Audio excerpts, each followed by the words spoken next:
ওর একটা বল রাজশাহীর স্টামে লাগলে স্টাম কিন্তু আর থাকবে না ভাই। আমরা কিন্তু এবারও ঘরে কাপ লইয়ামু ইনশাআল্লাহ। টিমেমুর ব্যাটারা রেডি তো? আমরা এবার কাইছি কাপ নিতে, বসন্তের কোকিলের মতো সো মেরে 4 বছর পর আইছি কাপ নিয়ে চলে যাব। কাই হইতে শুরু হইতেছে বিপিএল 2025-এর নতুন আসর। প্রথম ম্যাচে গত বছরের চ্যাম্পিয়ন করছুন বরিশালের মুখোমুখি হইবে 4 বছর পর বিপিএল এর নাম লেখান না দুর্বার রাজশাহী। দর্শক, মোর বাঁ পাশে বয়নে রয়েছে বরিশাল ফরচুন বরিশালের সমর্থক মোহাম্মদ সিয়াম, আর মোর ডাইন পাশে রয়েছে পদ্মার পাড়ের দল দুর্বার রাজশাহী মোহাম্মদ ইন্দ্রাবাবু হরডুয়েল। এরা দুজনেই বরিশাল বিশ্ববিদ্যালয়ের শিক্ষার্থী হইলেও আসন্ন বিপিএলে হ্যাঁ নিজ নিজ বিভাগ বরিশাল এবং রাজশাহীতে এরা সাপোর্ট করতে আছে। আজকে কথার লড়াইয়ে মোরা হোনার চেষ্টা করমু কেন এখন নিজেকে দল সেরা আর কেমনে হেরা বিপিএলে এফির হেরা কাপ জিততে।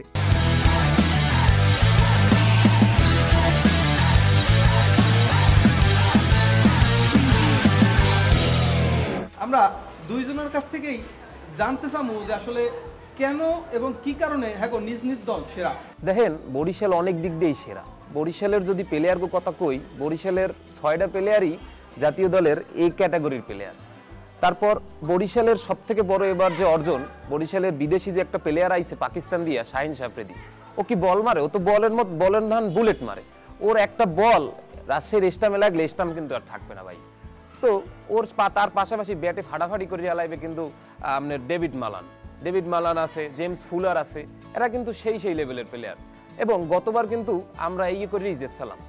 তো এবারও আমরা আশা রাখতে আছি এই জাতীয় দলের অভিজ্ঞ খেলোয়াড় এবং রিপন মণ্ডলের সহ আরো বিভিন্ন উদীয়মান যারা খেলোয়াড় আইতে আছে এক কারণে আমরা কিন্তু এবারও ঘরে কাপ লইয়ামু ইনশাআল্লাহ।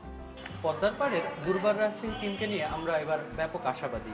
তুলনামূলক নতুন স্কোয়াড হলেও এই টিমে রয়েছে অভিজ্ঞ এনামুল হক বিজয়, তাসকিন আহমেদ এবং উদীয়মান অনেক তরুণ প্লেয়ার যারা অভিজ্ঞতার দিক দিয়ে নতুন হলেও তারা আন্ডার-19-তে অনেক ভালো খেলেছে।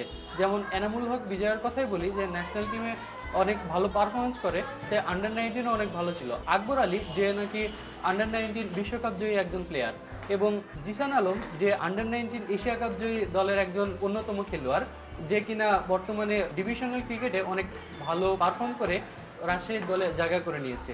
এছাড়াও তাসকিন আহমেদ যে কিনা স্পিড স্টার হিসেবে বাংলাদেশে পরিচিত। আসলে রাজশাহীর দলে বলা হইতেছে 4 বছর পর পরে কেউবা তারা বিপিএলে আসবে। এই বছর আসলে আপনাদের প্রত্যাশা দলের প্রতি আপনাদের কি প্রত্যাশা আছে? রাজশাহী আসে 4 বছর পর কারণ তার আসে মাঠ কাঁপাতে। কারণ বসন্তের কোকিল হলেও তারা মানুষকে আসে আনন্দ দিতে, বিনোদন দিতে এবং কাপটাকে ঘরে নিয়ে যেতে।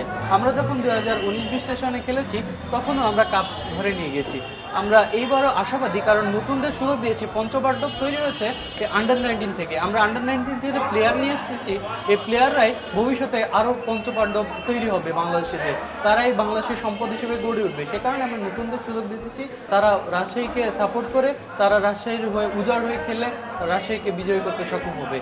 আমি একটু আবারও সিএমের কাছে দিতে চাই, সিএমের কাছ থেকে জানার চেষ্টা করবো। সিএম, আপনাদের দলে তো আসলে ওই রকম তুলনামূলক শুধুমাত্র অভিজ্ঞতাকেই বিবেচনা করেছেন। আপনাদের দল থেকে বা বরিশাল থেকে আসলে এমনিতেই জাতীয় দলের প্লেয়ার খুব বেশি একটা উঠে আসে না। এরপরেও যদি আসলে বলেন এবছরও অভিজ্ঞতাকে বিবেচনা করেছে, সব মিলে আসলে শুধুমাত্র কি বিপিএল জয়ের জন্যই বরিশাল দল করেছে নাকি ভবিষ্যতের কথা চিন্তা করে বরিশাল দল করেছে? তো বলবেন আপনি আপনার মতো করে। দেখুন, ফরচুন বরিশাল শুধু অভিজ্ঞতাকেই সামনে রাখেনি, তার পাশাপাশি তারা হচ্ছে রিপন মণ্ডলকে রেখেছে, নাইম ইসলাম, তারপর হচ্ছে তানভীর ইসলাম, তবে এরকম উদীয়মান অনেক খেলোয়াড় রয়েছে যারা আন্ডার-19 অনেক ভালো খেলেছে, তারাও ফরচুন বরিশালে রয়েছে এবং আমরা আশা রাখছি তারাও এইখানে জ্বলে উঠে তাদের যে ন্যাশনাল দলে যে তাদের যে পার্টিসিপেশন সেটা যেন তারা করতে পারে। এবং আমরা আশা রাখি যে আমাদের দলটি এবার আগে যেরকম করেছে আগের মতোই এবার করবে এবং আগের থেকেও এবার ভালো করবে ইনশাআল্লাহ। টিমেমুর ব্যাটারা রেডি তো? আমরা এবার কাইছি কাপ নিতে, বসন্তের কোকিলের মতো সো মেরে 4 বছর পর আইছি কাপ নিয়ে চলে যাবো। দেখেন মনুরা, বিদ্রোহী কবি নজরুল কিন্তু এমনি কয় নাই যে প্রাচ্যের ভেনিস হলো বরিশাল। তো এই বরিশাল রে আমরা সর্বোচ্চ সাপোর্ট দিমু এবং সাপোর্ট দিয়া গতবার যেমন আমরা কাপ আনসালাম, তো এবারও আমরা সব দলরে হারাইয়া লঞ্চে করিয়ে আমাগো কাপ আমরা লইয়ামু ইনশাআল্লাহ।